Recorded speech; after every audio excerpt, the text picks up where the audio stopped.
Maybe the Borg would have taken millennia to kind of roam around and eventually encounter some species in our area.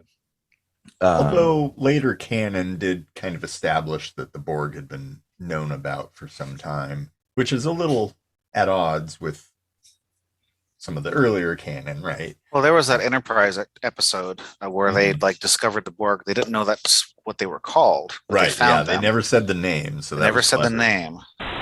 Yeah.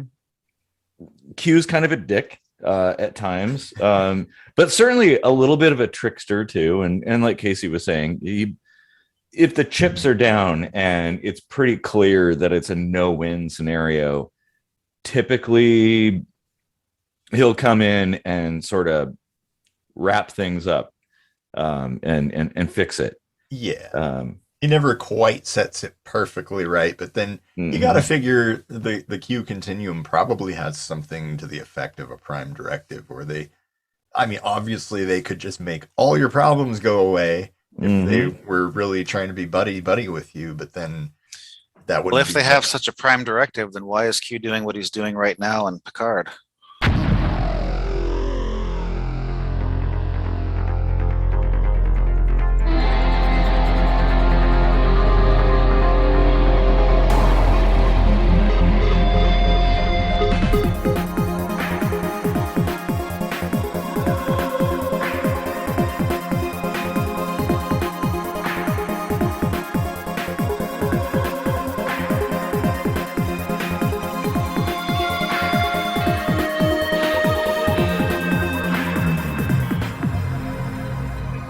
Hey, welcome to another Kitchen Sink Microscopy. I'm Eric Rosenblatt, and hey, we'd love it if you'd like and share this video, subscribe to the channel and all that stuff.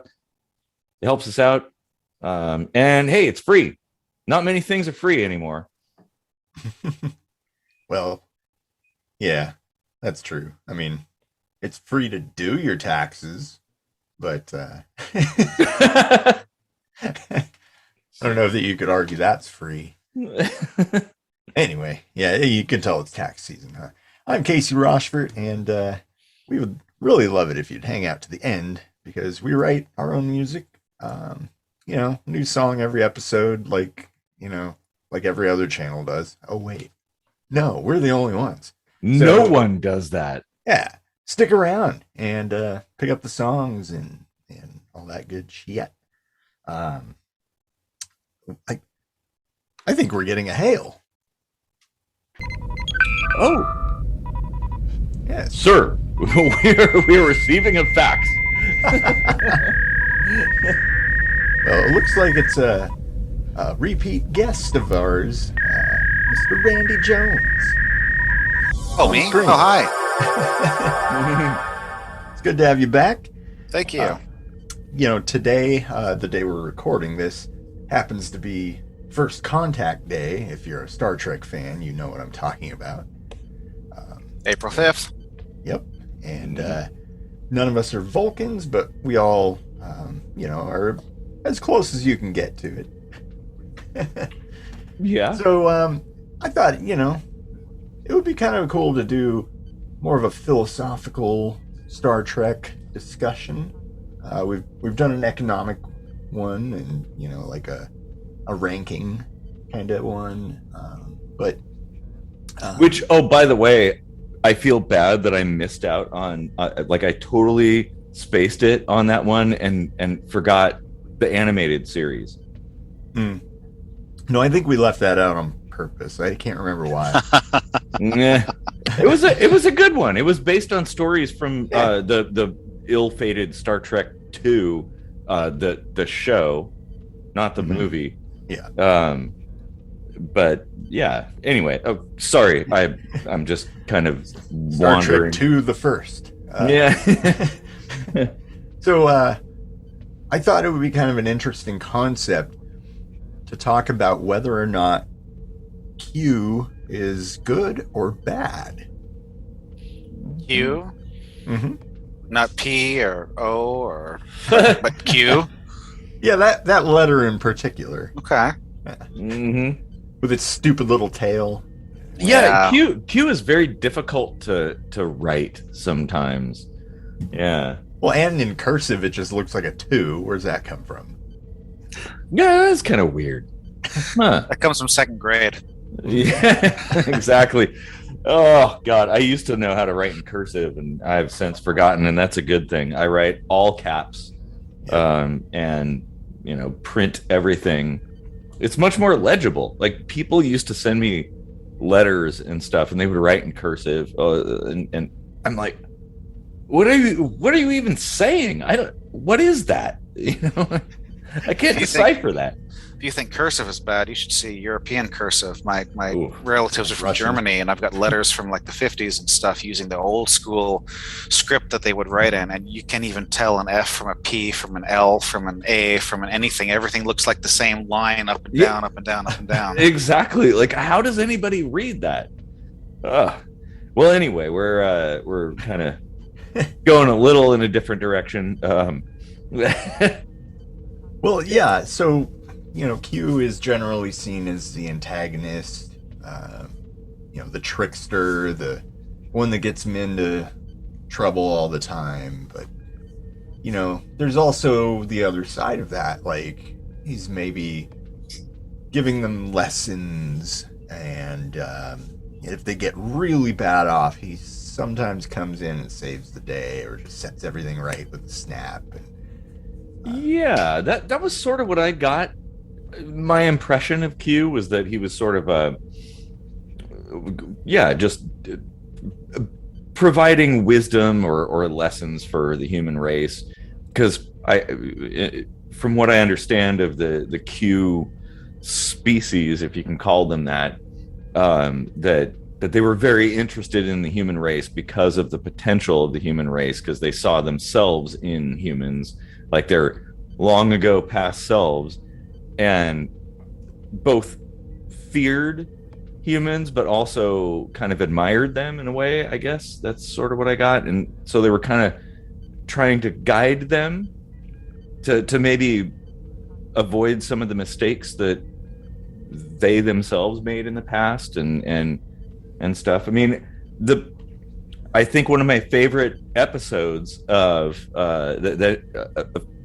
Star Trek that involved Q was the Flowers for a Mr. Jean-Luc Picard. Like that where Picard's like, oh, I wish I had never, I wish I could like do things differently. And tapestry. Yeah. And so Q provides him an opportunity to do that, to make changes and do things differently. And it's like Scrooge or something. Yeah. And Picard figures out, like, oh, actually, all those things I thought were mistakes were actually like really critical in forming who I am today. And I would never want it any other way, I guess. So, I mean, I can't see that as malevolent, I guess. I don't know. What's what do you think, Randy? So when Casey brought up this topic to me, I did some reading and poked around the internet, looked at Quora, looked at a few other places, Reddit and whatnot. I have my own opinions about Q. And actually, might be a little bit of a tie-in with an original series character as well. There was a book that was written in the 90s, I think before All Good Things came out. Trelane, was it? Trelane. And the book was called Q Squared. I think the author was David Livingston, if I remember correctly. Yeah. And the book was very similar to All Good Things in that there were 3 different timelines. But the person pulling the strings was Trelane, and he was mixing up the different timelines and putting characters in different places where they didn't belong. And Jack Crusher was still alive in one timeline, and he ran into Beverly in the regular TNG timeline and freaked her out. The other timeline was Yesterday's Enterprise that kept going, and Tasha Yar was there, and Worf was there. Worf got dropped in by Trelane, and it's a wild book, but it drew a connection between Trelane and Q.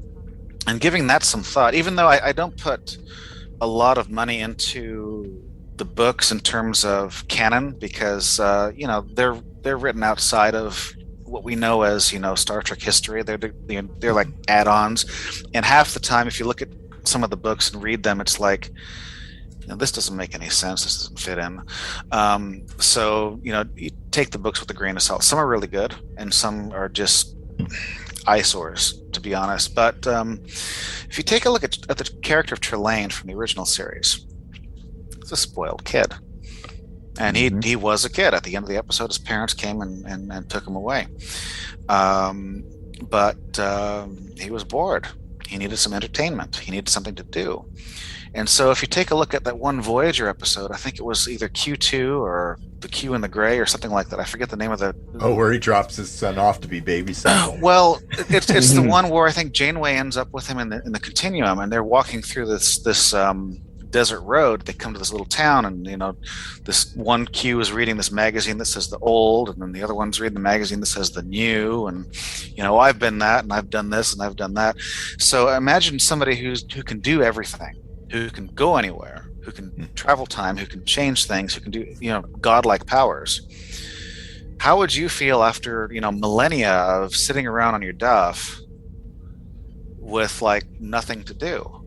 Yeah. So my argument is he's bored. He needs some entertainment. I don't think he's necessarily bad. And I think, this season of Picard, we're in the middle of season 2 right now. I think everything will turn out to be okay. I mean, yeah, he's being kind of a dick in the season right now, if you've seen any of the episodes, but no more so than he's been in the past. He's always been a source of comedy relief, turning Dr. Crusher into a dog, showing up on the bridge, giving Riker some ladies and a cigar and all that stuff. And, but he did have some lessons to teach. Like the episode where he sends the Enterprise, hurling across the galaxy to run into the Borg. Like, hey, this is what's coming down your way. Yeah, which kind of you're not ready for that, right? So. Yeah.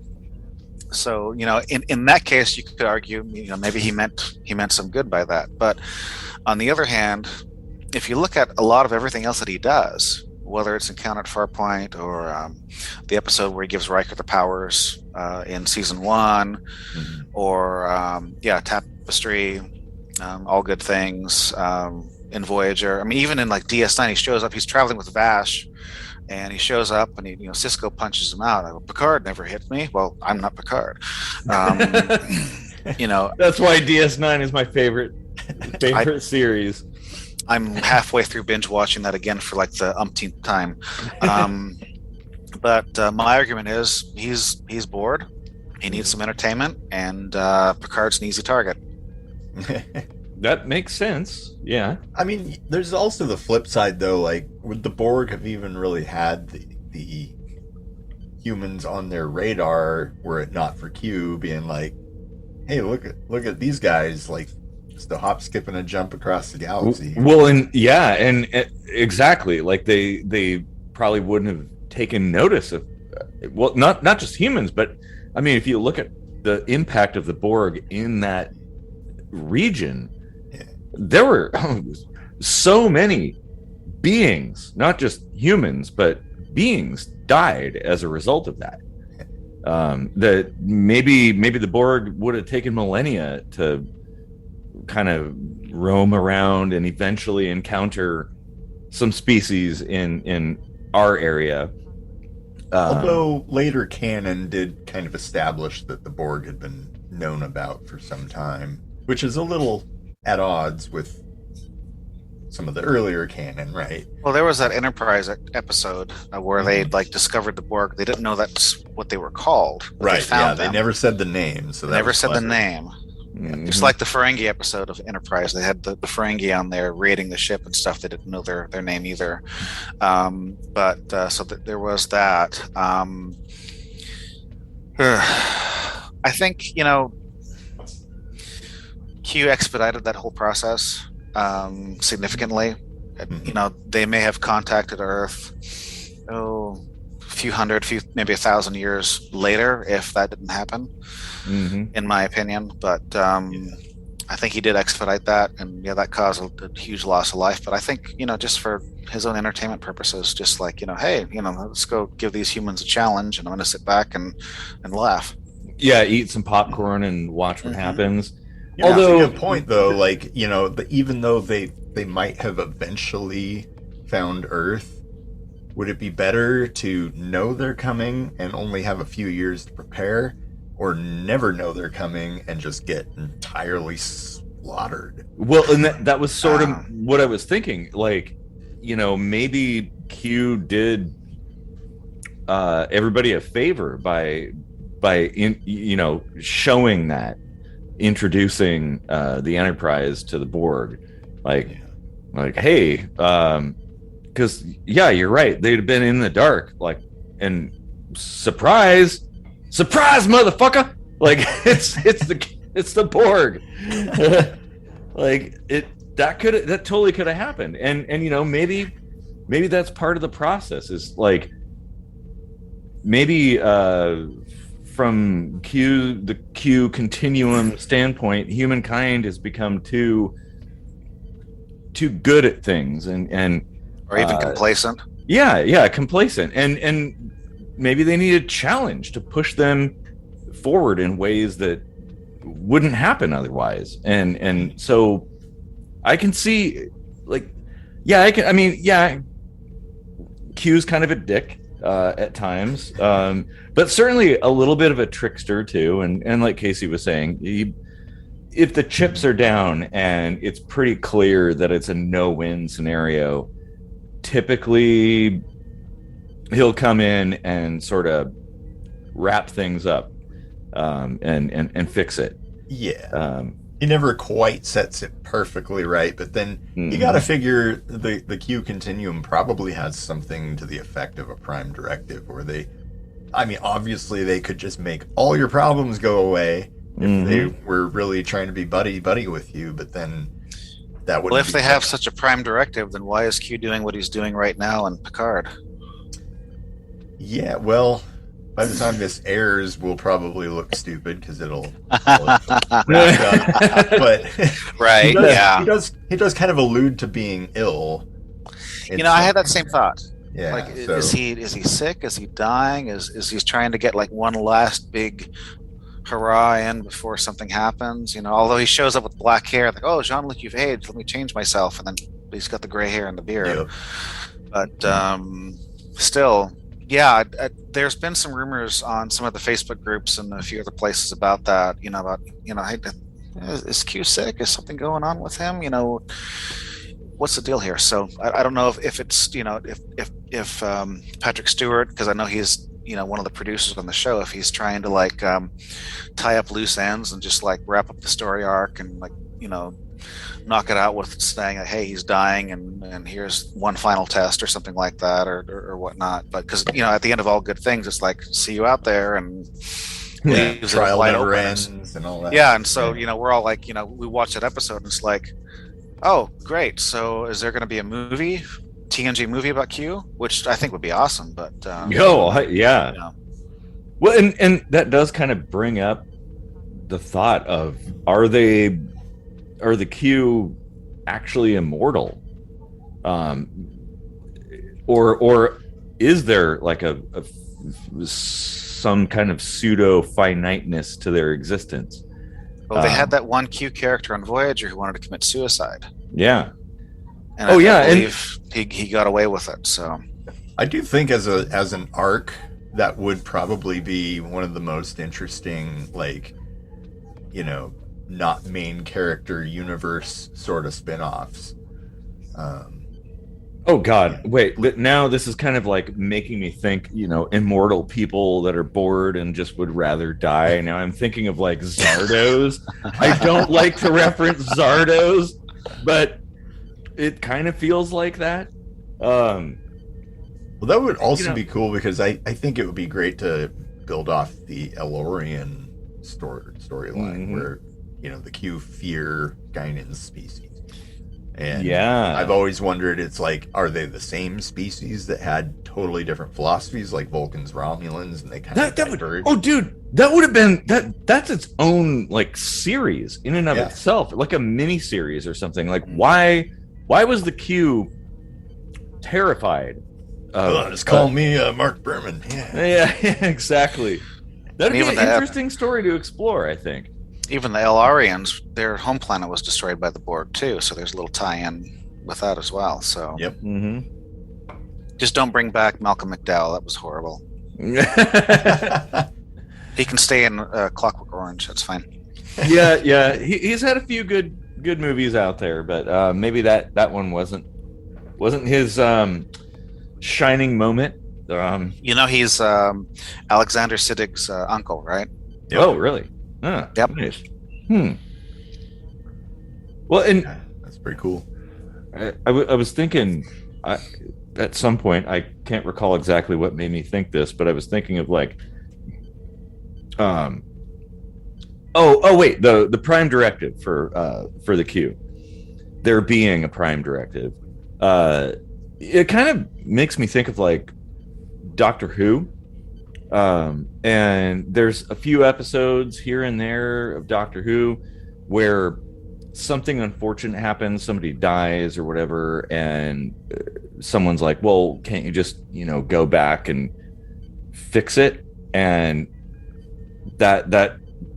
it's kind of implied in the series that, well, they can't necessarily do that, even though they're traveling through time and meddling in events. There's a limit to how much they can meddle, I guess. Yeah. So maybe that could be the same for the Q. Maybe there's a limit, like as far as their society is concerned or something. And I could kind of see that because, well, if you do have godlike powers, you're essentially running in God mode through Doom, and you could like save state, load state over and over and over again, and just keep redoing things until things are exactly perfect.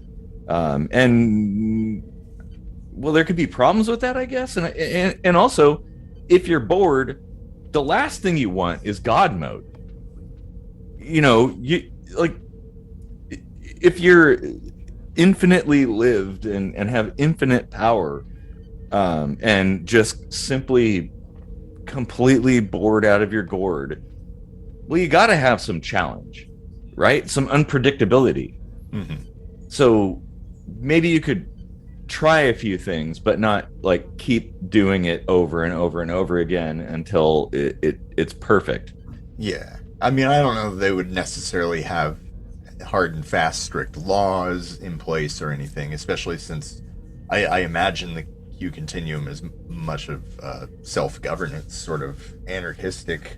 Yeah, it would kind of have to be thing. Yeah, but there was that episode of Next Gen where Q was punished and forced to live as a human, and could that just be it? It's like, oh, if you screw with some species, you got to live like them, Which is the bed you made. That's honestly a very excellent punishment. Like if an eye for an eye, if you want. Or a Q for a Q, I should. Yeah, exactly. If you make a mistake like that, do something destructive or foolhardy, then you got to lie in that bed. That's at least for a while. I think that was kind of the thing. There was a term to it. It wasn't infinite. Like, hey, did you learn your lesson now? Was kind of the thing. And maybe I kind of got from that particular episode, there were sort of tiers of Q powers where there were potentially beings who could not be overridden by lesser beings, I guess. Because I mean, obviously they're punishing him, they're stripping him of his powers and things.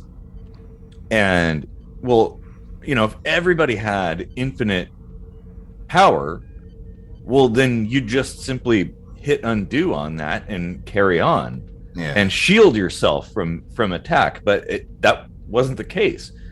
And maybe it's a societal structure thing where you just simply accept your fate in shame, like, oh well, that was a shitty thing to do. They punished other Qs too, didn't they? Didn't they send that one back to the 90s to make him live out his life as the host of Entertainment Tonight? Yeah, oh my God. Something like that. You get one power, the saxophone. Yeah, right. I hate that theme. Yeah. I hate it because it gets stuck in your head. It's like that Carly Rae Jepsen song. I'm not even gonna think of it because it'll get stuck in my head now. Oh hey Floyd, thank you for gracing us with your presence. Like, what if Floyd's a Q? Yeah. I don't know. Cats are pretty mysterious. That is true. They know a lot more than they let on. Yeah. And it is a bit gray whether they're good or bad. Yeah, I got one back over here. Oh yeah. On the couch.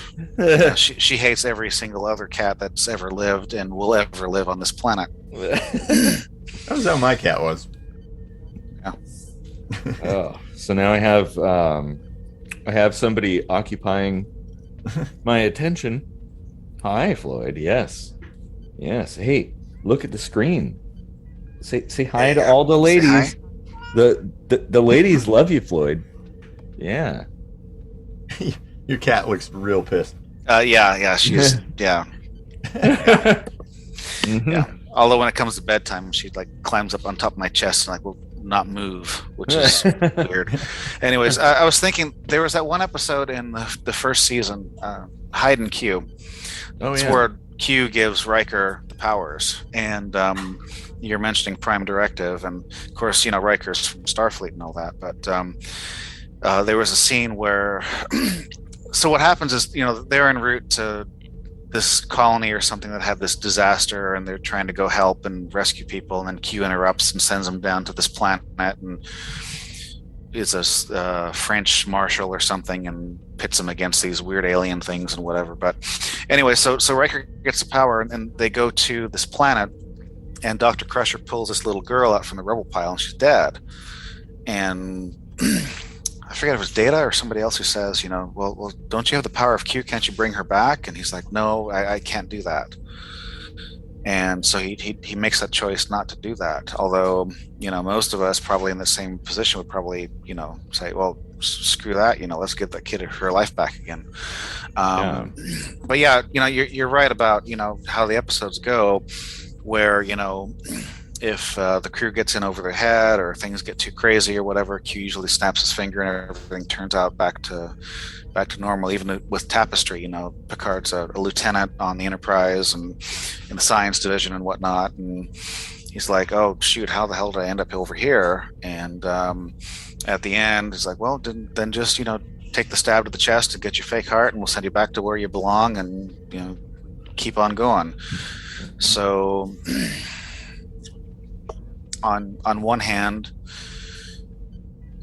he puts the crew through these trials, but then again, just looking at Trelane and just looking at being omnipotent, it's really hard for me to ignore the fact that when you're playing in God mode, whether you're playing on a game or in life, you can get bored. I mean, I play simulation games. Like there's this old game I used to play from way back in the day called Colonization from Sid Meier's before Civilization came out. I played this back in junior high school and then even in high school. And in fact, I still have a copy of it too that I have on a computer that I play once in a while because it's just such a fun game. But the thing is, when I was younger, you put the code in and you're in full cheat mode, and you can just do anything you want to do, and then you're done in a couple hours and you won the game. Well, what's the point? So I would do that when I was younger, and then I get bored and like, well, okay, I'm gonna move on to something else. But so same thing I think applies to Q. It's like, when you've got the powers of a god and can do anything, what do you do for entertainment? Yeah, and step on ants. Exactly. Well, yeah, and you know, I'm kind of view life as a game, and I would imagine, like, well, what makes a game fun? Is it acquisition or accomplishment, or is it the challenge? Well, are you a Ferengi or a Klingon? I'd be more Klingon if yeah, that yeah. Hi. So you'd like the challenge? Oh yeah. The challenge is like, because what, you're not really doing anything if you're just acting out a role or reading a script or something and going through the motions. Like, the unpredictability, the chance that you could totally fail is what makes it thrilling. The chance of failure is really, I think, what makes life. That kind of speaks to your perspective of what winning and failure is, because the Klingons' winning and failure is life, honor, or death and dishonor. But with the Ferengi, it's just as important to them to obtain profit and maintain the profit, which is also a chance. You're rolling the dice. You never quite know. Like, and a lot is on the line. And it's kind of like, what does your society view as valuable? You know, what can you put up on your mantle for bragging rights? You know, is it a bunch of latinum, or is it the head of your, like, most feared enemy? Or is it the skull of Gul Dukat? Yeah, exactly. Yeah. God, that was freaky. So yeah, I mean,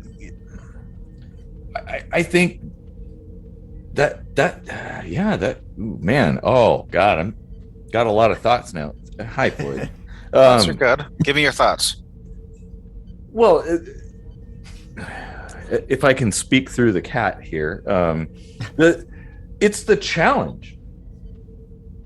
It's the fact that you could die or lose everything, or look like a total idiot, that makes success actually mean something and have value.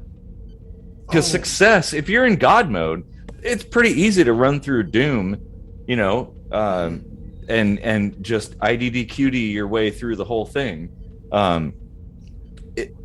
You know, but that's not really an accomplishment. Nobody's going to look at you and be like, oh yeah, you did something. But if you speed run and you get through the game in record time, like that's respectable.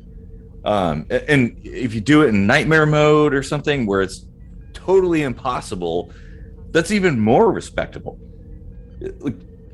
I mean, maybe it comes down to your own challenge against yourself, something to impress your peers, I guess, that like, hey, look at this, I did this thing you thought was impossible, I did it. And so I could definitely see from the Q perspective why they would have rules against just infinitely undoing all the mistakes and all the tragedies, and infinitely redoing things to make things perfect, because, well, that's boring. Like, well, of course you totally could do that, but it's a lot more impressive if you don't do that and you still succeed. Like, you succeed with minimal use of your powers. That's impressive. Like, you are literally God, but you didn't even have to do anything except give a really good speech to change the course of history. I was just going to say, what if Q is God?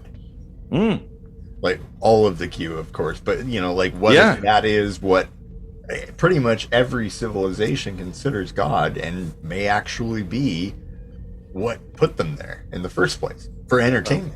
Then 6 billion people in this rock have been going to the wrong church. Yeah, exactly. Is there a Star Trek church? I think those are called conventions. Exactly. I'm not really comfortable saying QAnon might be the right church. Oh God. Oh geez, man. No. No. That sounds more like a support group for Q fans. Yeah, it does.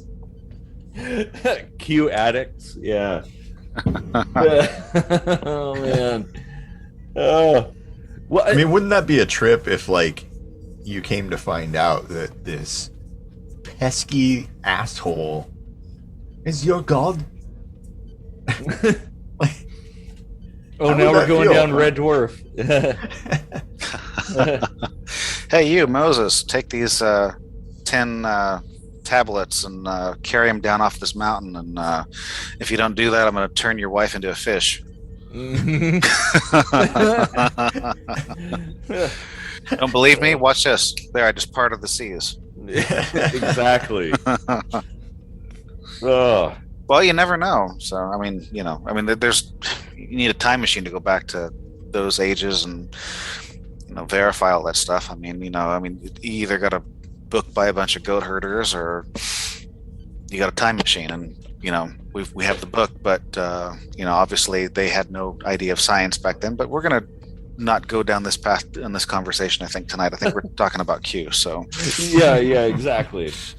I think we can like just kind of glide off the atmospheric surface on that topic a little bit. Yeah, just kind of skip off the atmosphere there. Well, I mean, even like original series and even TNG with that one episode with that devil character Ardra or whatever her name was. Oh yeah. Oh, she was fucking hot. Oh my god. Okay. Sorry, I just. But I mean, they touched on this, with Apollo in the original series, and some other aliens, and other situations. It's like this all-powerful person comes to this planet and makes people worship them and whatever else, So here comes Q, like, hey, look at me, but nobody worships him. Instead, he just plays tricks. But it's kind of an ongoing theme in some of those episodes, especially original series, when Gene Roddenberry, being an atheist, was trying to make a point about some of that stuff, but it was a hard sell in the Bible Belt. Yeah. Oh, that reminds me. That kind of makes me think, like, how would you differentiate between a god and somebody with just superior technology? Because that episode you were just mentioning, she was using technology to appear to be their presumed god. And there's an episode of Babylon 5. I don't remember the name of it, but it involved these beings called the Techno Mages, who use technology to do all kinds of magical things and godlike things, and that was sort of brought into question, like, is there a difference between God or just technologically advanced beings? And the Technomage guy pretty much said, well, it's indistinguishable. You're essentially a god at that point. Like, how would you know? Yeah. And how would you know? It depends on how gullible the society is. I mean, if they're not very advanced, I mean, you go back 500 years to, Native American times and show up with like a cell phone and a projector and a 3D printer and all that stuff. I mean, it's all a mad wizard.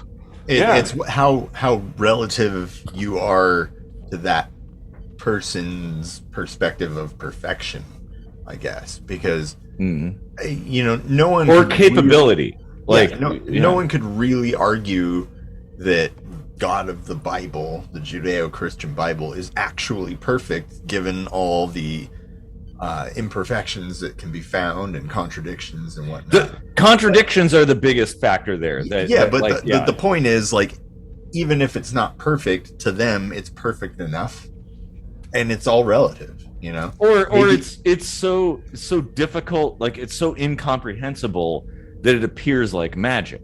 Well, yes, obviously, but like, maybe the line between what you consider God and just a really powerful alien like Q, or the dude that wiped out the Huznok with a thought.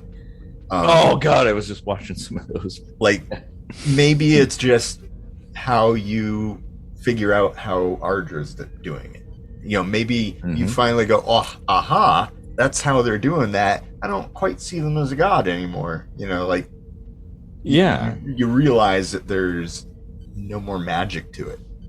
Well, and I don't think, honestly, and I do kind of want to get into the whole Q powers thing, but I don't think that there really is like a delineating line between technology and knowledge and magic. I don't. It's just a matter of what you know and what tools you have that allow you to do what you do. I mean, if all three of us, you know, our powers combined, by your powers combined, Earth, wind.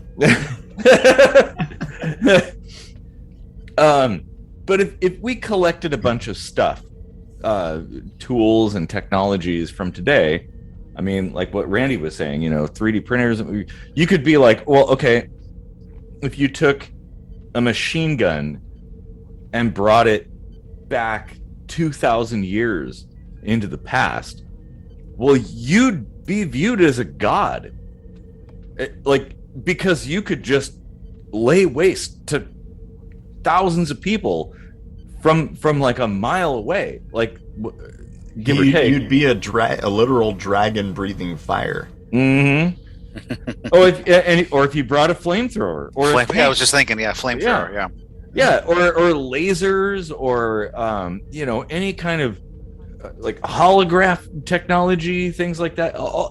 Just pick anything, any mundane item. A roll of toilet paper would be amazing to people 2,000 years ago.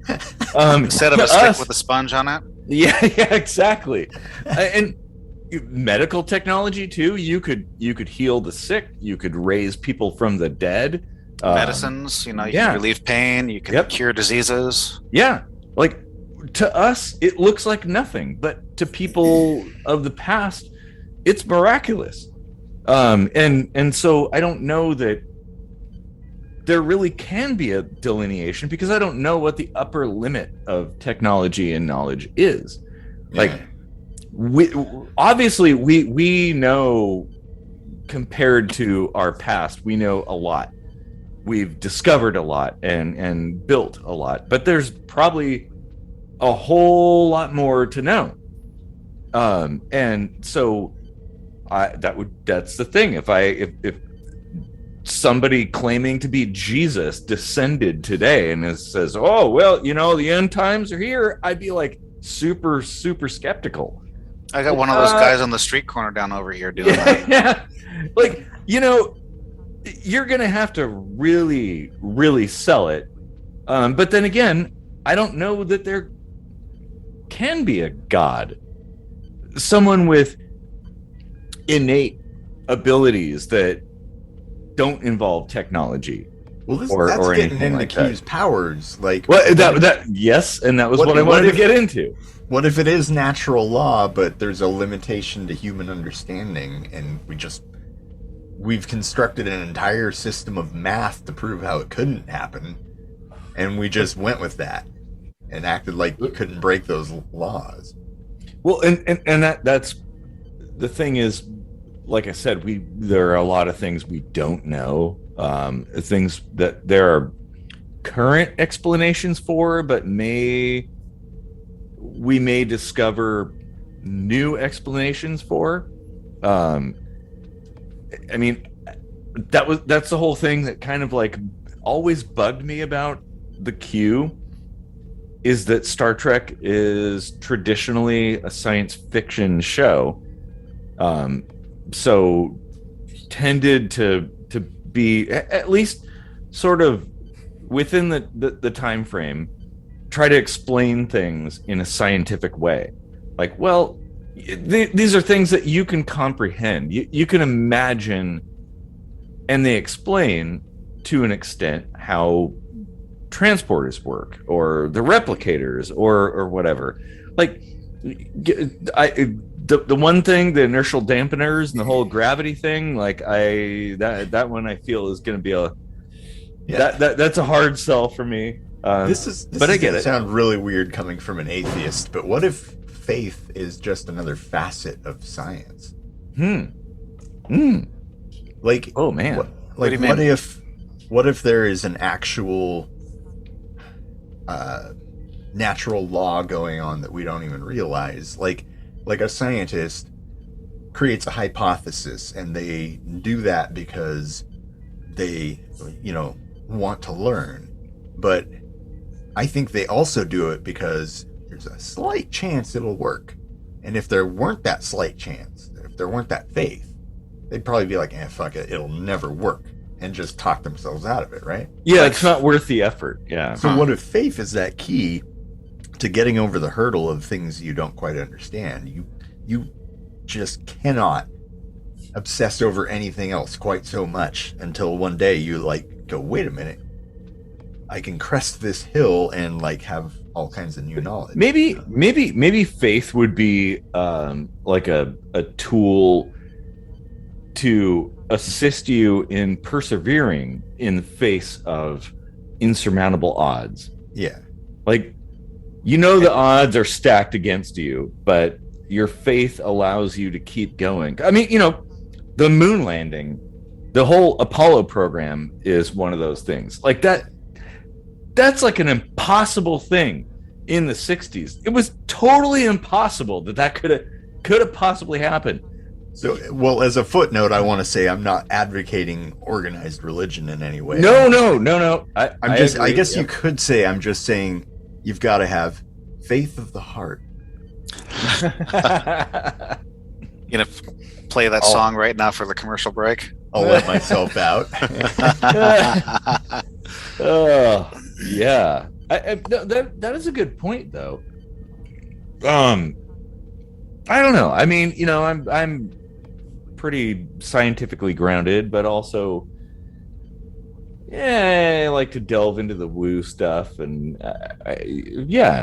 Casey, what you said kind of speaks to me. That, I don't know. I mean, I guess in that way, it wouldn't be impossible for there to be a species like Q, where they've just kind of learned to understand how to manipulate their surroundings a little differently than we have. Well, and here's the thing, and that's something I really want to talk about, because their powers do seem godlike. Like, they just have to think a thing and it happens. And I don't understand the mechanism for how that could possibly happen. Although Star Trek as a show has never really delved into the, behind the scenes, how the Q works. Like, what if they have some kind of supercomputer system, some subspace teleportation system on their home planet that they can, they snap their fingers, and that seems like, you snap your fingers, you think a thought and things happen. Well, but there might be technology behind it, and they never really explain that. Well, that was the deal with Trelane. Trelane had that mirror in that episode, and behind that was this machine that allowed him to augment his powers and enable him to do all kinds of crazy things in that one episode. So he had a machine, which I think separates him from Q in that regard, because you don't see the machine with Q. And then, when they do the duel, Kirk goes ahead and takes his dueling pistol, aims it at the mirror, blasts the mirror, breaks the machine. What if that was seeing behind the scenes before we even knew what Q was, and that's really how it works? It's some maybe since Trelane they've updated the technology to more of a holodeck situation, but we were saying earlier, it's what's the difference between showing up 500 years ago with a bunch of technology versus magic powers, and that's kind of where we're at in the 24th century versus Q. How do we know he doesn't have this little mini spaceship he's got cloaked out there somewhere that has all the stuff on there like Ardra had, or maybe he's got some kind of a device on his home planet that he could magically funnel or something like that. I mean, who the heck knows? It could be just smoke and mirrors, as far as we know. Yeah, you're nothing but a flim flam man. Right. Yep.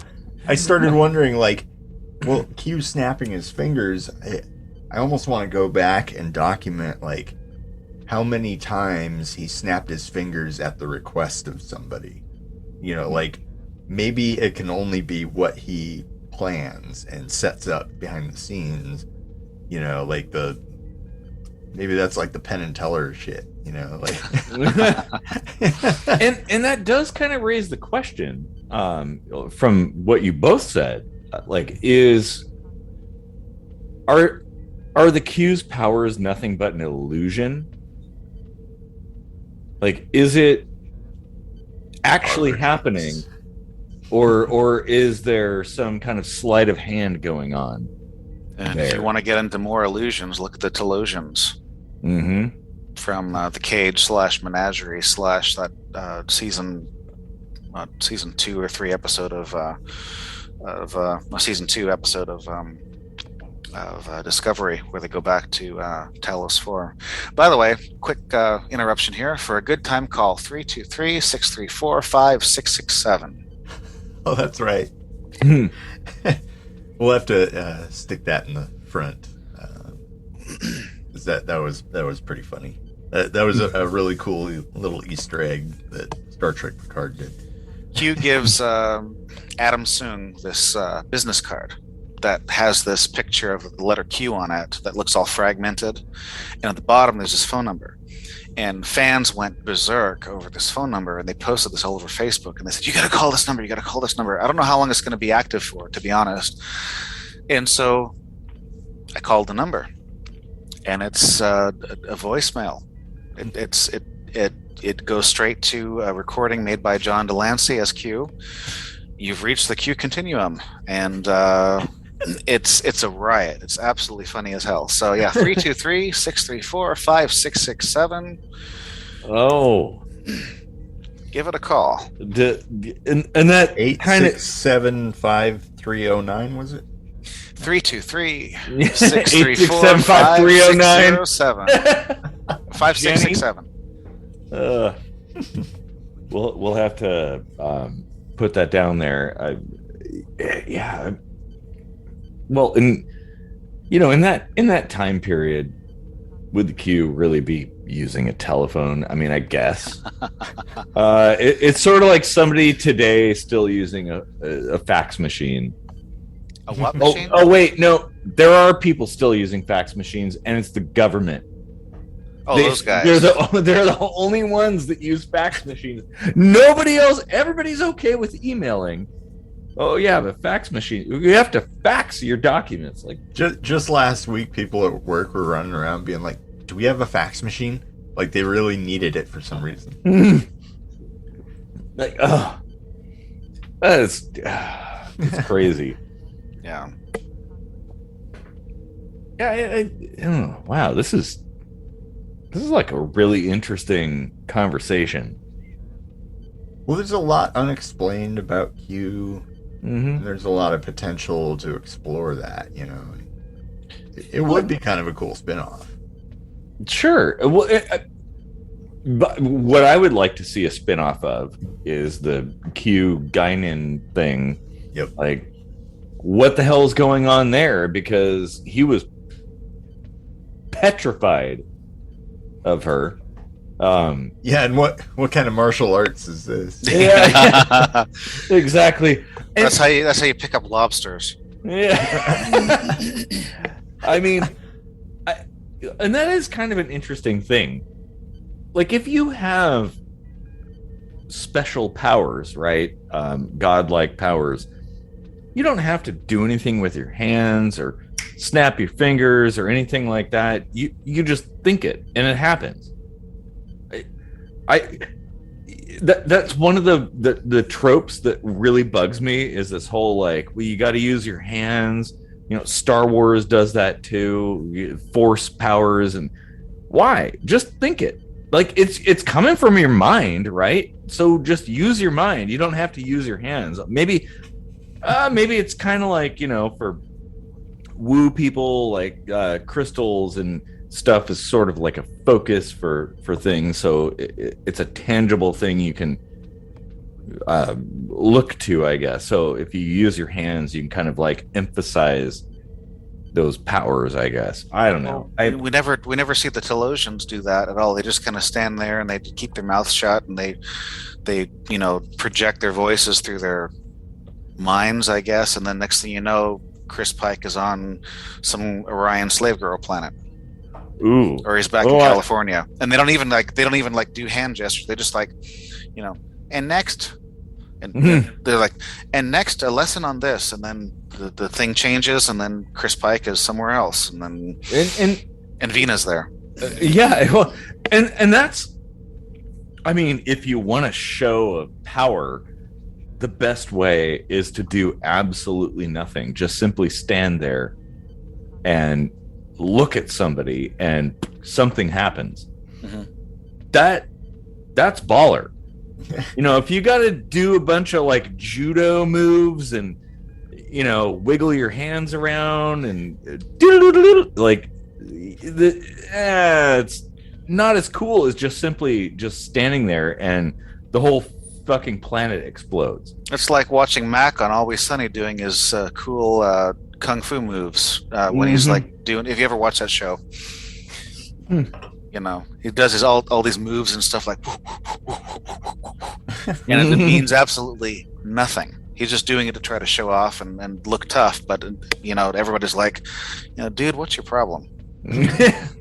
Exactly. But Q's got some class with that snap. He does that snap and then stuff changes. So that's his signature. So I mean, well, it could be a signal that to other people that you're the reason that happened. Because if it could be, I thought something and it happened, how are you going to know it was my fault? Yeah, especially if you're trying to send a message. Then yeah, that makes sense. I could kind of see that. Yeah. Yeah. Maybe he's got a little chip in his finger, so he can just activate that when he does that, and that sets off the machinery. Yeah. Well, that would go into the whole Babylon 5 Techno Mage thing. It could be why when he loses powers, he's always like, right. Just like in that last episode, he was sitting there when Renee Picard walked by reading that book, a Dixon Hill story, by the way, in front of the Jackson Roycook Plaza, if you remember the tie-in on that, Nomad. And he's sitting there at the table, and he goes like this, like, oh, that was odd. And nothing's happening. Maybe he didn't bring his bag of tricks with him. Oh. Well, did you have any other Q-like thoughts or theories?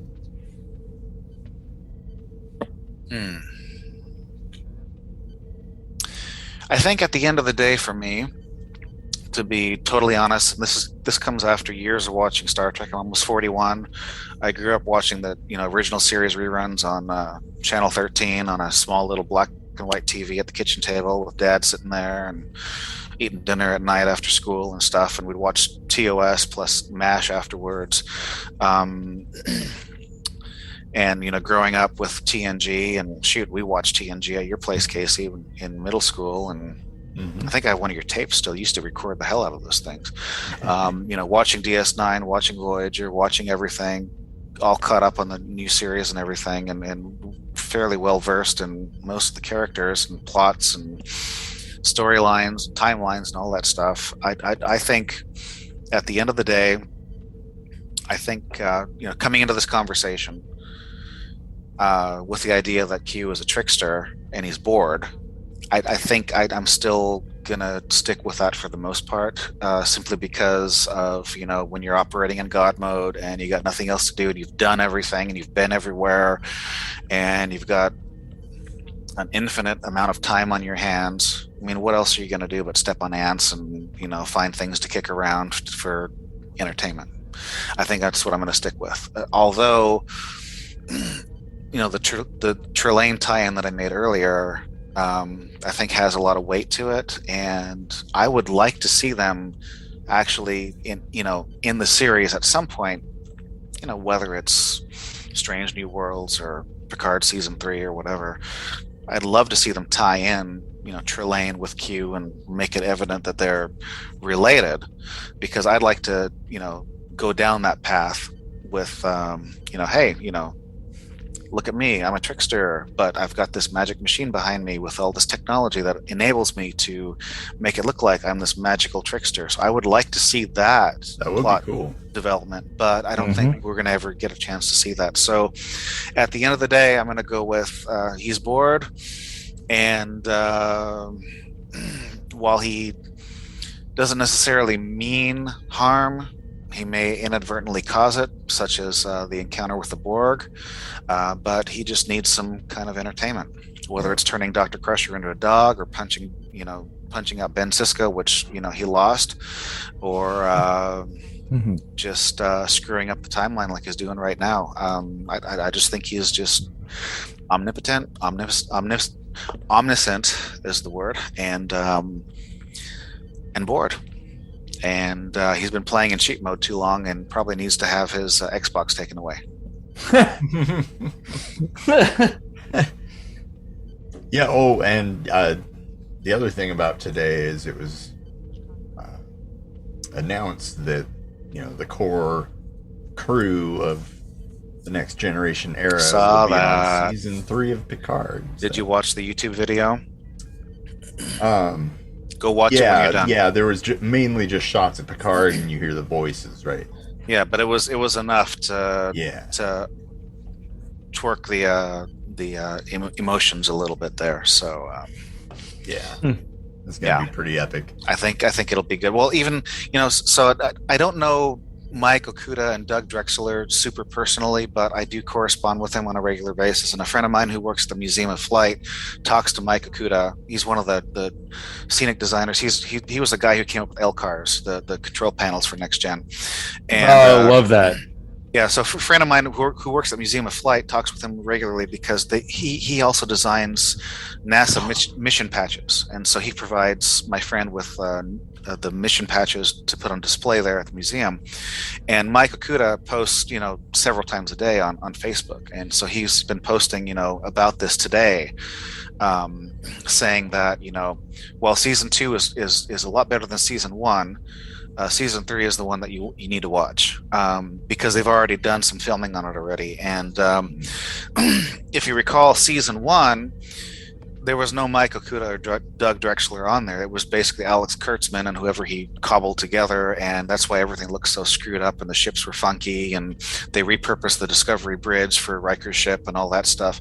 Now that they got Doug Drexler on there, he designed the Stargazer for season 2. Oh. And Mike Okuda helped with the bridge with the LCARS panels and stuff. So that's why everything looks more like Star Trek this time around, especially in that first episode, as opposed to what we've seen in season 1. And so I think they gave Alex Kurtzman a little bit of schooling in terms of who you need to have on hand to do Trek properly to give it the right look and feel. And so Doug Drexler and Mike Okuda are both posting on Facebook regularly about how thrilled they are to be on there, and they're posting like little snippets and pictures and things, and they're already posting pictures from season 3, and they've got a few things blurred out so they can't give away the plot and stuff, but it looks like they're on the Stargazer again in season 3. But that's a beautiful ship that Doug put together, and I'm so glad that they're back on there, because you really can't do Trek these days without either of those guys. Yeah, Mike Okuda helped write the tech manual with Rick Sternbach, and you can't.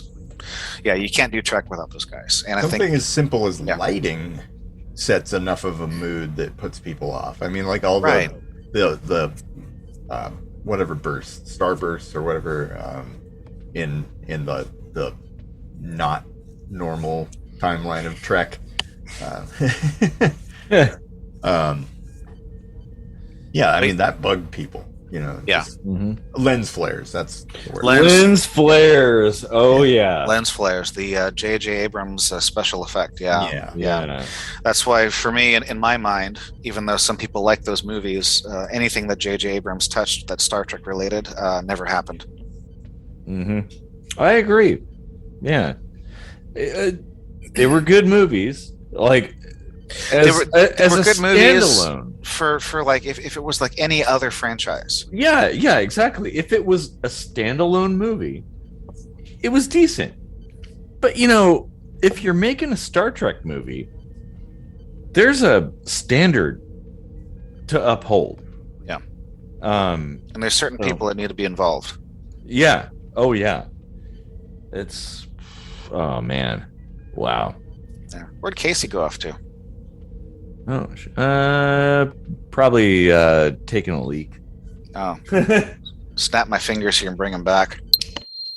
What happened? I was just taking a leak and then I just appeared here. I have flowers for a KC raunchy fort. Okay, no bullshit. I got a piece of mail once that said KC raunchy fart. Oh man, are you sure that wasn't somebody trolling you? It could have been, but I mean, we're talking about like the 90s. That was actually quite a feat to pull off back then. Yeah, you might have told me about that back. Was that when you were in middle school? I was a kid, yeah. Yeah, I think you told me about that. Like it's weird enough for a kid to get mail, right? Right. Yeah. Like I think it was a credit card application when I was like 9. Oh, okay. Yeah, I was getting cigar magazines when I was 16. So you totally, dude. You should have applied and gotten the credit card, and then just racked it up. And when the bill comes, you're like, no, this is Casey raunchy fart. That's not me. I'm Rochford. KCT Rochford. Exactly. T. Oh man. Oh my goodness. But yeah. So, anyways, those are my parting thoughts on Q itself. But there's a lot of territory that we could go into for this that maybe we haven't even touched on. But I mean, I think this is a good conversation to have, just to kind of just explore, what is Q, and of course Q is more than just the John Delancey character. It's also the people who make up the continuum and where they exist. They all refer to themselves as Q. So yeah, and it's also kind of an exploration of the human condition, which Star Trek has always been. Yeah, and who's to say they're not us in the future? Yeah, it raises questions. It's something that makes you think. Like I've certainly thought a lot based on Q. I mean, I think it's evident by the things I've brought up.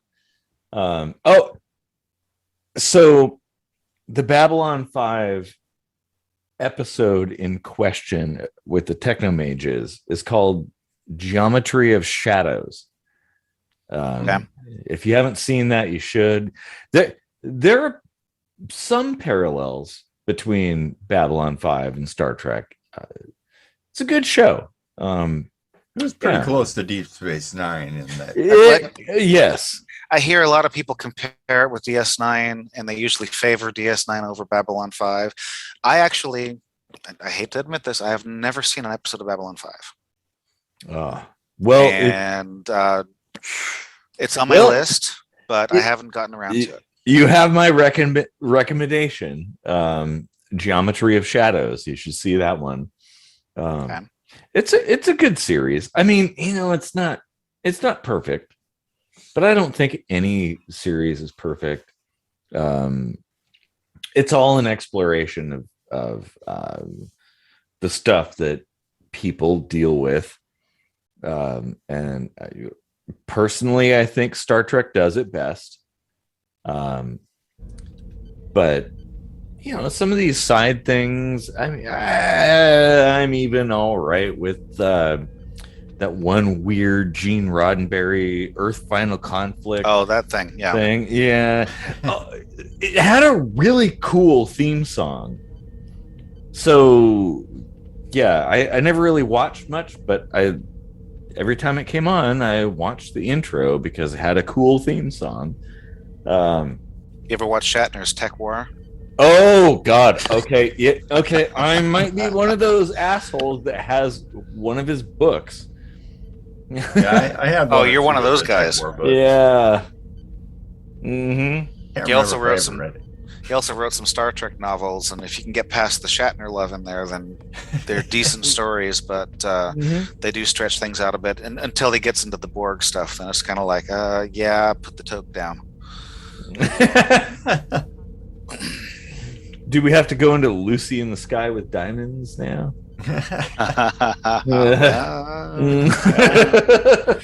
I don't know. I don't know, but he's still kicking around at 91. So that's impressive. Yeah. I gotta say, yeah. Botox and hair transplants. Yeah, and enough money for surgeries and things, I guess. I will say it's though, not cool to make fun of alopecia now. No, right, I know, but I will say this: John Delancey at his age, with that goatee, I think that's an awesome look for him with the gray. I think I mean, and I'm a straight guy, but I'm just saying, John Delancey with that look, like when I'm that age, I want to look like that. Yes, I totally agree. Like, I might have a bit of a boner for that. But not like it's 2022, so I mean, that's yeah, okay. But like you said, just it's a good look. It's more like I just want to be that guy when I'm that age. Did you know also that John Delancey is an avid sailor as well? Oh, wow. Check out his website. He's got some information on there about some of his around the world trips and things that he's done in the last couple of years. He's quite the avid sailor. So check him out. Ooh, I'll have to check that out. Nice. Yeah, you Awesome. two have something in common. Mm-hmm. Right on. Oh man. See, what a guy. What a guy. You got a bit of a shorter haircut. Yeah, you could almost look like Q. Yeah. Mm-hmm. Well, hold on a second. Then, if that's the case, then I should be able to do that. Casey, you may not have known this about me, but when I was in high school, I really got into music. I was in the orchestra, I was in band, I was in a jazz band at Foss. I was writing music. I arranged the end title sequence of Star Trek First Contact. So the march with the First Contact theme in the middle with the French horn thing going on, and then the march at the end. I arranged that for our concert band to play at a concert. And gosh, that was awesome just to hear that in person. Because back then you couldn't really hear that music being played anywhere. Now they have these sci-fi music concerts, periodically throughout the country where you can go to, and sometimes they're just Star Trek themed, and maybe like Jonathan Frakes is there being the announcer or something like that. And you can, there was one in Benaroya a few years back, but I was doing stuff like that. But yeah, the themes nowadays for some of the shows that we like to watch, there's like nothing to them. They're just they're meaningless. I mean, you listen to something funny like Always Sunny. Well, that was music written in the 50s by some German guy that they borrowed and paid for, and they use over and over and over and over again. But you don't have people writing theme songs like for Cheers or for Taxi or MASH or any of those classic shows or The Jeffersons or anything like that. You don't have it anymore. Yeah, and what we got to do? We got to have you arrange like orchestral backing for our music, and then we'll go perform it live with all these synthesizers and guitars, and then like a symphony behind us. I can still play. Shoot, I got scores on my bedroom. In fact, last year they published Star Trek: The Motion Picture's complete score, the first Star Trek film score, totally all together for every single thing, from like small musical cues to full themes and everything. It's online. It's like $80 or something. And I bought the damn thing, and it is just, I can just sit there and just read through the whole thing and just go through the staves and stuff and just go through. And it's Jerry Goldsmith, and it's absolutely just gorgeous just to read that. And then to get the original version of the theme and see all the notes that are in there that they included with that as well. And, I wish I had that for all the films, and I wish I had that back in the mid 90s when I was in high school, because I would, do arranging and even composition. I would write concertos and have like one of our we had this one cello symphony, or this one cello player who was in the Tacoma Youth Symphony with me, and I wrote this cello concerto, and she had this the solo part and stuff going on with it, and it's kind of like a romantic era type, mid 1800s, late 1800s type French style concerto, which was a lot similar to the Dvorak cello concerto, where it was basically just continuous 3 parts all the way through, instead of stopping, having the first big movement and then the slow movement and then the last big movement. It just kind of went straight through like the Dvorak one did. And concertos 4 movements? 3. Oh, that's right. 3. Symphony. Symphonies are generally 4. Sometimes they can be 3 if they were pre-1800. But even pre-1800, they were called something else, suites or something else. But I was thinking 4 movements, because at this age I have 4 movements, and a lot of us have 4 movements, but sometimes there's a fast movement, sometimes there's a slow movement. Hey, sometimes there's a waltz, and sometimes there's a big grand finale that's just very explosive. So I was gonna say explosive, yeah. Crescendo. And you got those overtures for operas, and sometimes they blow those cannons out, But so if you guys get a chance, check out that score, Star Trek the Motion Picture full score, Jerry Goldsmith. It's out. I forget the name of the publisher. It's a good 250 pages. It's you'll get lost in it, and you'll have a good time. But Star Trek Discovery's theme, Picard's theme, just doesn't do it. I'm really hoping Strange New Worlds brings back the TOS theme, because they've been teasing it in their trailers at the end, because you can hear it, da, da, da, da, da, da.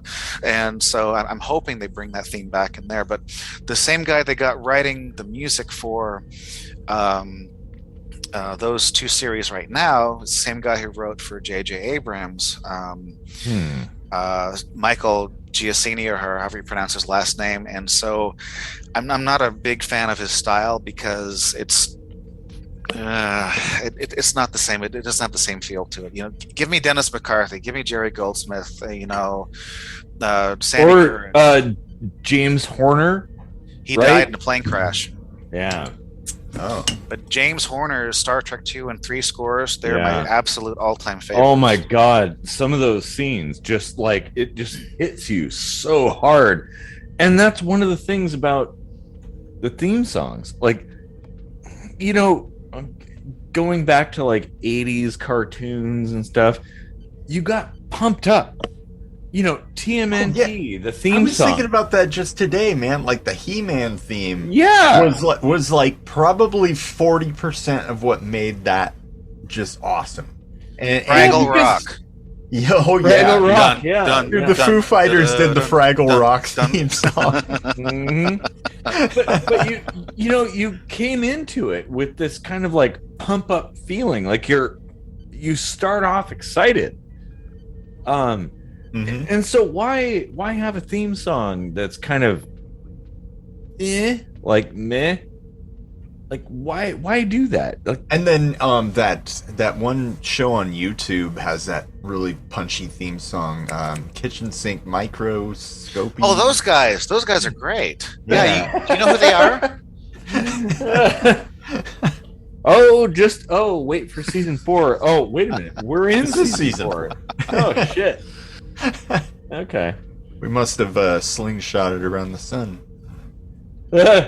Which Star Trek 4 season 4, yeah. Yeah, I don't understand how that can make you go back in time, but okay, well, whatever. Same way Superman did it. It worked in the original series. It worked in Star Trek 4. Superman, no, he just threw a bunch of nukes at the sun, I believe, in Superman 4. No, he flew around the Earth backward, like against the... Oh, yeah, okay, that's right, yeah. Against the orbit or the spin.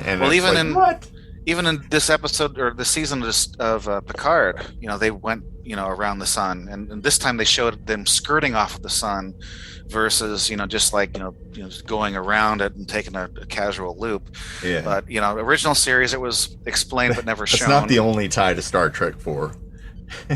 Oh, it's not? Are you hiding a whale the from punk me? on the bus? I know, wasn't that? Oh my gosh! As soon as the bus scene came and the bus was coming down the street, and you heard the song, I thought, oh, I know who's going to show up. Yep. That was Kirk such an Thatcher. awesome scene. Kirk Thatcher, bigger than life, Mr. And Muppet himself. He wrote that song too. Well, did you hear the lyrics on that episode? He actually updated the lyrics. Yep. 35 years and nothing really has changed or something like that. Well, yeah. So punk guy still riding the bus after 35 years, and you think maybe he'd buy a pair of ear pods. I think there might have been a deeper political meaning to it, but yeah, you could be right.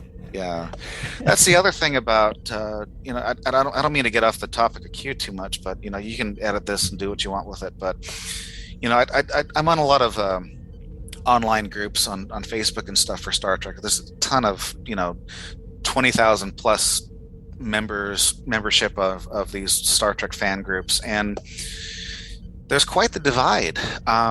And it's very different from what fandom was like back in the 90s and early 2000s, because back in the day, everybody seemed to be, on the same page. And now it's like, you got people who like everything, and then you got people who are like, we hate woke Trek. Yeah. And every chance they get, they're like, oh, I just watched this episode of Picard, and they were slamming us for this and slamming us for that, and trying to send us a message about, all the things that are wrong, and ICE and the camps and all that stuff, which I've got a personal story with that too. And it's like, well, dude, go back to the 60s and look at the episode of Half Black on the left side versus Half Black on the right side. Exactly. Yeah, it's always been like that. And that is a thing that Star Trek has always done, is kind of challenge you, yourself, your own way of viewing things through and through. Like, not even the new stuff versus the original stuff, but like Enterprise had their 9/11 moment. They did, yeah. Well, and blowing up like a chunk of the earth, like, hello. Yeah. Well, and you remember TNG with the androgynous person that Riker fell in love with. Like, that was way ahead of its time. Yeah. Oh, yeah. So much so. Like transgender, or non-binary, like all kind of lumped into one message. The Jadzia Dax kiss on DS9. Yeah. I think it was season 4, I believe. Or even before that, the Trill that Crusher was had a love interest in, and then he died, and they had to transfer the symbiont, Riker. and it happened to be a woman, and she was like, hey. Yeah. Well, and lest we forget the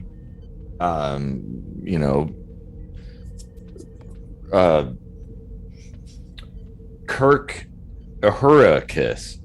The first kind of the beginning. Kiss. Yeah, that was kind of the beginning. Although I don't consider blacks and whites to be different races, but that's just me, because we're all humans. But I don't call either. It the first interracial kiss. Yeah, I don't either. But I mean, for the time, it was pretty edgy.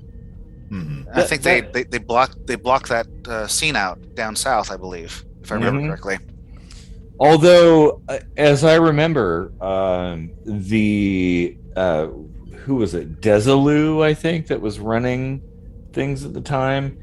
They were getting mail, and there was somebody from the South who sent in a letter, because they got a lot of letters, and this particular person sent in a letter saying, like, well, I don't really approve of that, but that was pretty hot.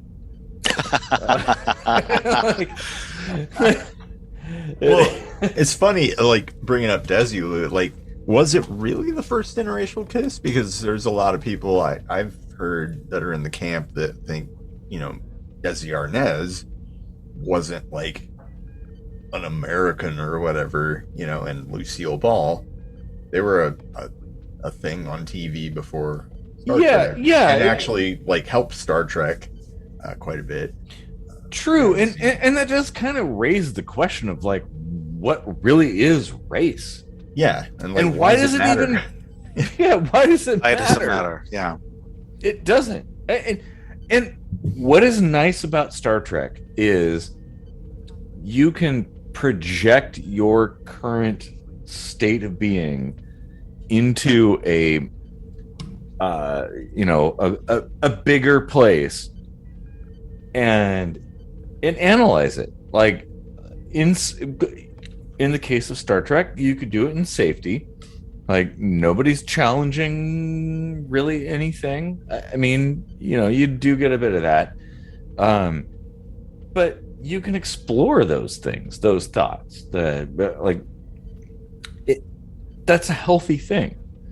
We should be doing that. And that is something I love about Star Trek is it changes, it converts the ideas of the differences amongst humans into differences amongst spacefaring species.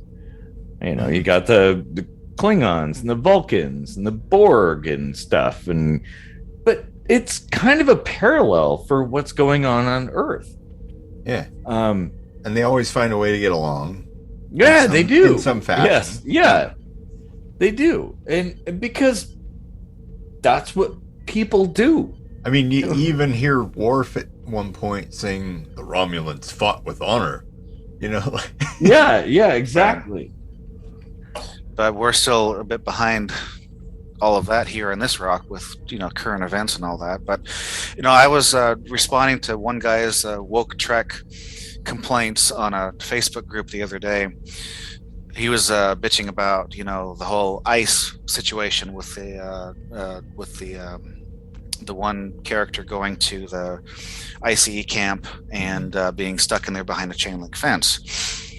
And so I told him my personal experience with that situation, and he apologized profusely. But basically, my mother-in-law was here on a family visa, which is called a B1/2 visa, which allows you to visit for 6 months at a time. And while you're here, you can apply for an extension, which will allow you to stay for up to however long you think you need on that current entry permit that you have stamped into your passport. So she applied for an extension, and my mother-in-law is from Japan, and she's not a citizen here. She's a Japanese citizen. My wife's also a Japanese citizen, but she has a green card here. She does not want to become a citizen, so we can't get my mother-in-law a green card unless my wife becomes a citizen.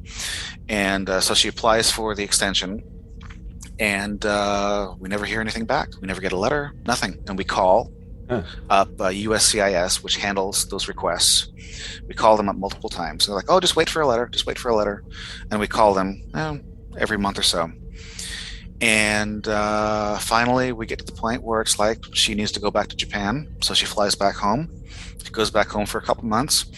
And then she comes back out in Christmas of 2018 to spend 2 weeks with us for Christmas. And as soon as she lands at SeaTac, they show her on their computer screen as being an overstay from her last visit. And they detain her, they interrogated her, they locked her away in a cell in the customs area at SeaTac.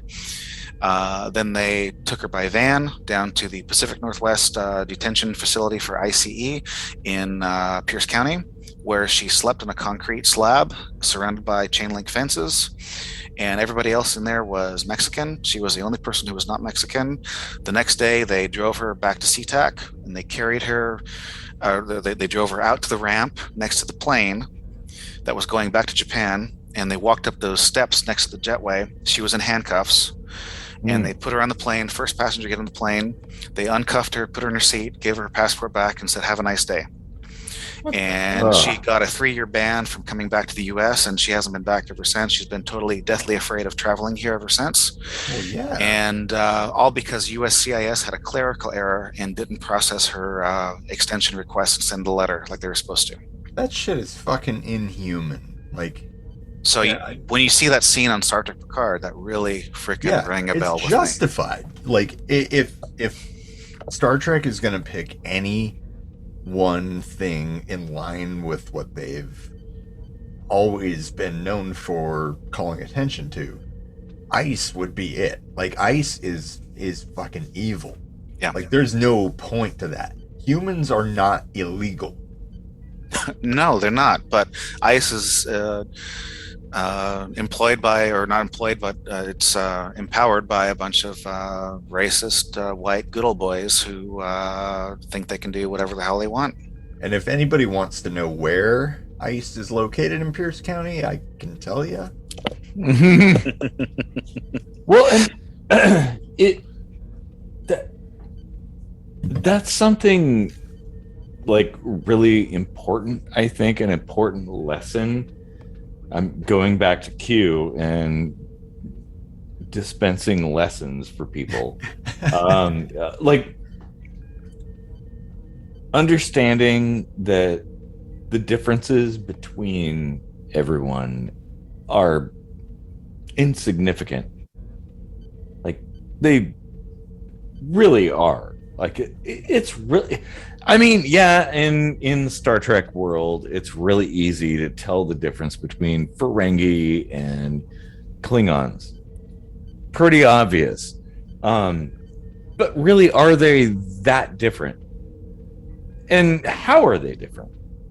And, you know, then once you kind of dissolve that and start looking at humans, it's like, well, there really aren't that many differences between people at all. Well, I mean, everyone's kind of humanoid. Well, you know, and there's something. So are the Vulcans. Yeah. So are the Ferengi. So are the Klingons. Like the Bajorans. I think that speaks to the fact that like you can always find something to say, hey, we're super alike right there. You know. Yeah, but by the same token, you can always find something to say we're super different. And then point to that and be like, well, that's the reason we don't like them. Well, the people that look at the similarities and the people that look at the differences are two very different types of people. Yes. Well, and that says a lot about a person. Mm-hmm. Are you looking for things in common, or are you looking for things that are different? I prefer to look for things in common. I think most people are good. I like that's just my thing. Well, I think at the end of the day, it all boils down to an old song by the Presidents of the United States of America. The lyric of "Everybody wants to be naked and famous." Yeah.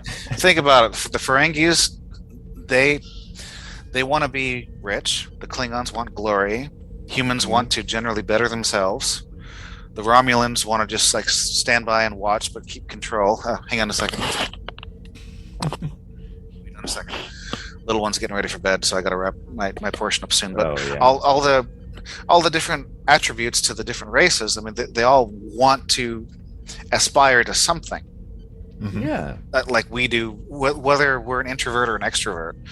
You know, whether we're a Q or whether we're, you know, Armus, you know, we all have something we want to do, or some kind of an end goal. You know, do we want to be, you know, comfortable when we retire? Do we want to be well educated? Do we want to have a good job? Do we want to have a good family life? Do we want glory? Do we want to be famous? Do we want to be rich? Do we want to have a vast trading empire? Do we want power? Do we want lots of things?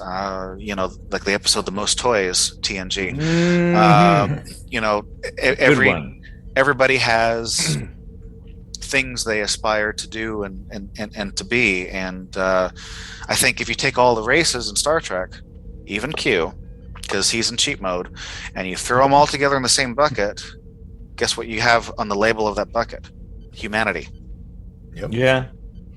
Yeah, essentially that's kind of it's what just broken down into different segments to show you different aspects of what humanity can be like if it only goes for one thing or only has one single facet. Like the Ferengis are capitalism, and like the Klingons are war.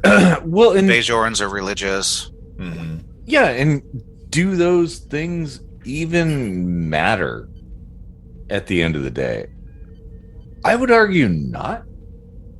I honestly can't find much of a difference. It's almost a version of the deadly sins, if you think about it. Like all those major races do kind of occupy something about humanity that isn't the prettiest. Yeah. Like whatever your thoughts on it, or like, how good or bad any of those particular aspects are, because they're all gray. True. Yeah, it's like they are bits that do tend to go awry if you focus a little bit too heavily on them. Let's play a matching game. I've got the 7 sins up on my screen over here. How about I call out one of the sins and you tell me what race applies to them? Okay. Star Trek. All right. Here we go. First one, pride. Ooh. Oh, that's the most. I'm going to say Cardassian. Yeah. Okay. Yep. I agree. I'd say Klingons. Yeah. Because that was my first thought, but I can equate that with honor a little bit. But yeah. I don't know all the details, so it's like. Okay. Well, how about this one? Number 2, greed. Well, that's Ferengi for I sure. Think so. Yeah.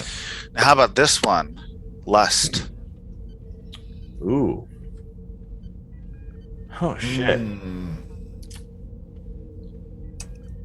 That's a tough call. There's a 4-letter word that begins with the letter R. That's a pleasure planet. Well, yeah, I never knew if there was like an indigenous species to rise. There are actually. Is there? Oh, yeah. Well, I was actually going to make the argument for Vulcans because they take logic to an almost romantic level. Trying to justify the illegitimacy of emotion to the point of detriment. And it's almost like they have a lust for that, like, enlightenment. Right, the Kolinar. Yeah, the Nirvana or whatever. Like, they're the fucking yoga hippies of space. And they can be kind of dicks, too, on their own. Mm-hmm. Envy. Ooh. Bajoran. I feel like they're kind of the underdog. But envy, I don't know. And I'm just going for major species. Like, I'm sure there's probably like some one episode yeah, exactly. from Voyager. Like, I don't know. How about gluttony? The Ferengi too. Again? Yeah. With their beetle snuff? Yeah. How about wrath? And I don't mean con. Wrath Romulans, to me, they feel... It always feels like they're petulant about something, or, like trying to get revenge, or... Yeah. The last one is sloth. Humans.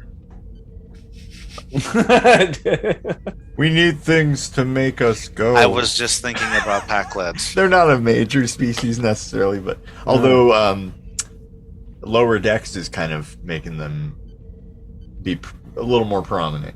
Yeah, with Pakled Planet and all that. Yeah, that was pretty fun. Yeah. Well, there we go. 7 deadly sins assigned to Star Trek aliens. Yeah. That's good. Nice. Strangely, the Borg didn't hit any of those. They're not really a race, are they? They're like a sink, if you will. Yeah, like Canada. Yeah, pretty much. It's like there's a little bit of everything in there.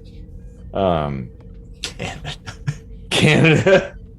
Well, anybody who moves to Canada, whether you're from China or India or France or England, a lot of Punjabi and Sikh. You just assimilate yourself into the culture. Huh. Oh man, something to think about. Yeah. Well, there's a lot to think about here. Q, just a bored, decent guy. Humans, scum of the earth. I don't know about that, but yeah, kind of assholes. But then Q is kind of an asshole too. So we're all an asshole. Yeah, kind of. Well, if you take a look at biology, when you're developing in the womb, what's the first orifice that you develop when you're past a blastocyst stage? Yep, we developed the anus before the mouth. So at some point in time, you were at least alimentary canal, if you want to be. You were at least a total asshole at some point. Oh man, you guys need to watch Aron Ra, ARONRA, on YouTube.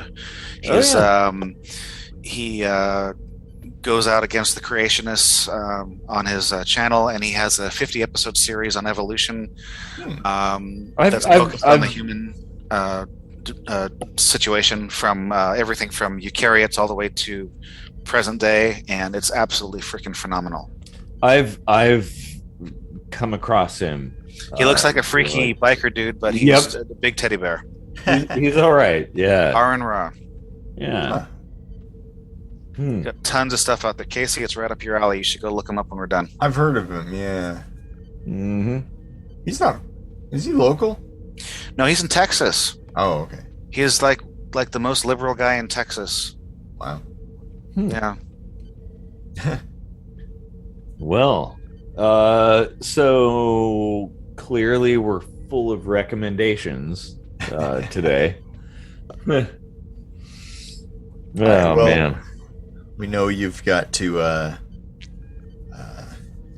get the little one to bed, so... Yeah, that's what happens when you're a parent and you got a 6-year-old who's going to school, and you got school hours and stuff to deal with. So it's, I can't be a night owl like I used to be. But hey, she's cute as hell, and she's growing up, and she's super smart. She watches Trek with me, and she watches all kinds of science programs and asks all the right questions, and she is bright.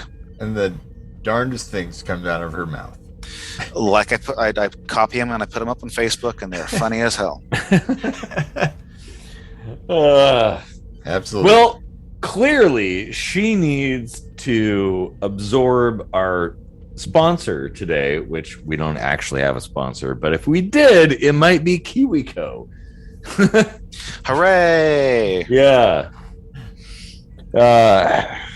Well, teaching kids how to do stuff with fun little scientific projects and activities. Love them. Yep. Absolutely love them. Well, I guess that's all the time we have for today. Yep. Thanks for deep sink diving with us into Q. Goddamn Q. Get off my bridge. We don't have time for this, Q. Gosh, you do his voice well.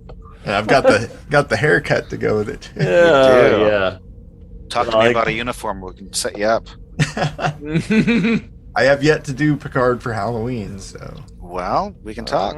It's long overdue. Well, we could do that offline, I guess. Well, for those who are still here, sticking it out, like an hour and some change later, loyal deep sink divers, thank you. Thanks for having me back again. It was a lot of fun. Oh yeah. It's been too long. Always a pleasure. Yep. Well, have a good night, everybody.